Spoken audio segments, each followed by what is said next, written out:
Deal. It's the inaugural address by JFK in 1961.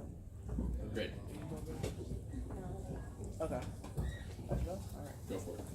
We observe today not a victory of party, but a celebration of freedom, symbolizing an end as well as a beginning, signifying renewal as well as change. For I have sworn before you, and Almighty God, the same solemn oath our forebears prescribed nearly a century and 3/4 ago. The world is very different now, for man holds in his mortal hands the power to abolish all forms of human poverty and all forms of human life. And yet, the same revolutionary beliefs for which our forebears fought are still at issue. Around the globe, the belief that the rights of man come not from the generosity of the state, but from the hand of God. We dare not forget today that we are the heirs of that first revolution. Let the word go forth from this time and place to friend and foe alike that the torch has been passed to a new generation of Americans, born in this century tempered by war, disciplined by a hard and bitter peace, proud of our ancient heritage, and unwilling to witness or permit the slow undoing of those human rights to which this nation has been committed, and to which we are committed today at home and around the world.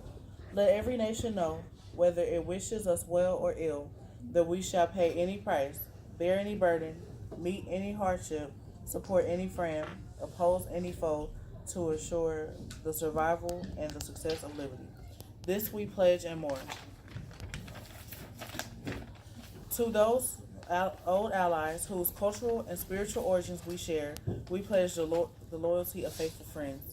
United, there is little we cannot do in a host of cooperative ventures.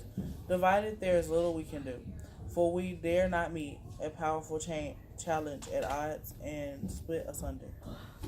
To those new states whom we welcome to the ranks of the free, we pledge our word that one form of colonial control shall not have passed away merely to be replaced by far more iron tyranny.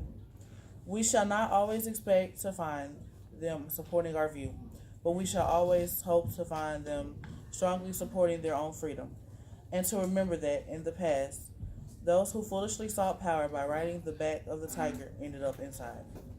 To those people in the huts and villages of half the globe struggling to break the bonds of mass misery, we pledge our best efforts to help them by helping to help them help themselves for whatever period is required, not because the communists may be doing it, not because we seek their votes, but because it is right. If a free society cannot help the many who are poor, it cannot save the few who are rich. All this will not be finished in the first 100 days, nor will it be finished in the first 1,000 days, nor in the life of this administration, nor even perhaps in our lifetimes on this planet. But let us begin. In your hands, my fellow citizens, more than mine, will rest the final success or the final failure of our course. Since this country was founded, each generation of Americans have been summoned to give testimony to its national loyalty. The graves of young Americans who have answered this call to service surround the globe.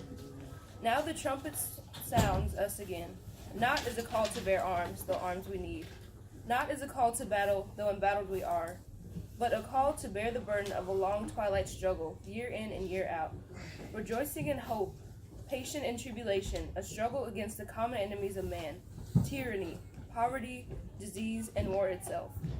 In the long history of the world, only a few generations have been granted the rule of defending freedom in its hour of maximum danger.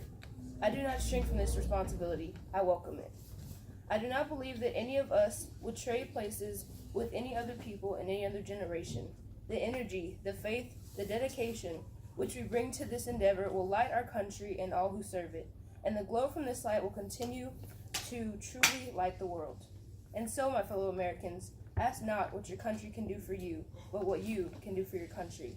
My fellow citizens of the world, ask not what America will do for you, but what together we can do for the freedom of man. Finally, to those nations who would make themselves our adversaries, we offer not a pledge, but a request, that both sides begin anew the quest for peace, before the dark powers of destruction unleashed by science engulf humanity in planned or accidental self-destruction. But neither can two great powerful groups of nations take comfort from our present course, both sides overburdened by the cost of modern weapons, both rightfully alarmed by the steady spread of the deadly atom, yet both racing to alter the uncertain balance of terror that stays in the hands of mankind's final war. So let us begin anew, remembering on both sides that civility is not a sign of weakness, and sincerity is always subject to proof. Let us never negotiate out of fear, but let us never fear to negotiate. Let both sides seek to invoke the wonders of science instead of its terrors. Together, let us explore the stars, conquer the deserts, eradicate disease, tap the ocean depths, and encourage art and commerce. Let both sides unite to heed in all corners of the earth the command of Isaac to undo the heavy burden and let the oppressed go free.